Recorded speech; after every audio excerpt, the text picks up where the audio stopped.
আসসালামু আলাইকুম বিহার। আজকে যেহেতু আমি লেট, তা ভিড়টা কিন্তু আজকের এত পরিমাণ কল্পনা বাইরে, মানে অসম্ভব ভিড়। আর গ্যাদারিংগুলো যদি লক্ষ্য করেন যে কি একটা পরিস্থিতি। আজ কিন্তু তারিখ কিন্তু 15 রোজ শনিবার। যেহেতু আমি এই সময়ের কারণে আপনাদের টাইম বাই ভিডিও রেকর্ড করতে পারিনি, তো এর আগে কিন্তু আমি বেশ কটা ভিডিও দিয়েছি। তো অবস্থা দেখলে বুঝতে পারবেন পরিবেশ কিন্তু খুবই অবস্থা খারাপ, মানে মানুষের এত কষ্ট কল্পনার বাইরে। দেখলে হয়তো আমি ক্লোজ নিতে পারছি না, কারণ ক্লোজ নিলে অনেকে মাইন্ড করে দেখি, যাই হোক সেখানে ক্লোজ নিলাম না, একটু দূর থেকে আর কি। তো যদি লক্ষ্য করেন আগে কিন্তু বেনাপোল বর্ডারে কিন্তু আজও কিন্তু প্রচুর ভিড়, এবং আশা করা যাচ্ছে আরও 2-5 দিন 7 দিন কিন্তু এরকম ভিড় থাকবে, এর থেকে বেশিই থাকবে। যেহেতু কোনো 8টা প্রায় 8টার বেশি বেজে গেছে, 8টা বেজে গেছে আর মোটামুটি।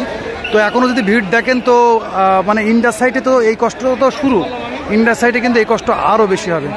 তো বলে রাখবো যে যদি এমার্জেন্সি আপাতত কিছু না হয়, তা আপাতত বেনাপোল বর্ডার দিয়ে ইন্ডিয়ায় না ঢোকাটাই উত্তম, যদি আপনার প্রয়োজন না হয়। কারণ প্রচণ্ড আকারে ভিড় যদি লক্ষ্য করেন, আমি তো ক্লোজে দেখাতে পাচ্ছি না এখানে পরিবেশের কারণে, যা কিন্তু পরিবেশটা কিন্তু প্রচণ্ড আকারে। কত মানুষ সামনে যেগুলো দেখতেছেন, রোদ আর আজ যে প্রচণ্ড তাপ গরম, সেক্ষেত্রে কিন্তু কষ্টটা অনেক বেশি। এত কষ্ট মানে কল্পনার বাইরে। তারপরে অনেকের অনেক প্রয়োজনের কারণে হোক, যাই হোক প্রয়োজনের কারণে আর কি ট্রিটমেন্ট জরুরি ভিত্তিতে। আবার অনেকেই দেখা যাচ্ছে এই বাজারে তো ঘুরতে যাওয়া লোকটা অনেক কম, তারপরে অনেকে ছুটি পেয়েছে রিসেন্টলি, সেই ক্ষেত্রে কিন্তু অনেক সময় চাপটা ডিফল্টে বেশি হয়েছে আর কি। আর চাপটা থাকবে, আশা করা যাচ্ছে আরও 2-5 দিন কিন্তু এরকম চাপ থাকবে। তো বাংলা টাকার মানটা কিন্তু আপডেটটা করে দিই, বাংলা টাকার মান কিন্তু অনেকটা কম, প্রতিনিয়তই কমতেই আছে। এখন বলতে পারেন বাংলা টাকা কিন্তু আগে 71 টাকাও আপ ডাউন করতেছে, 71 প্লাস আছে, 71 আছে, মানে প্রতি ঘন্টায় বলতে পারেন এক এক সময় এক এক রকম আপডেট আছে, এই জন্য ফিক্সেবল নেই। তারপরে 71 ভাবা যায় আর কি, 71 সামথিং আছে হয়তো মেবি। আর যেহেতু এখন আপডেট করব আবার পরবর্তী অন্যরকম হয়, তো ওটা কিন্তু আমাদের ফেসবুক পেজের মধ্যে, আমাদের ইউটিউবে এবং হোয়াটসঅ্যাপের মধ্যে আমরা আপডেট করে থাকি। প্রতিদিনের যে টাকার রেটটা সেটা কিন্তু আপডেট করে থাকি।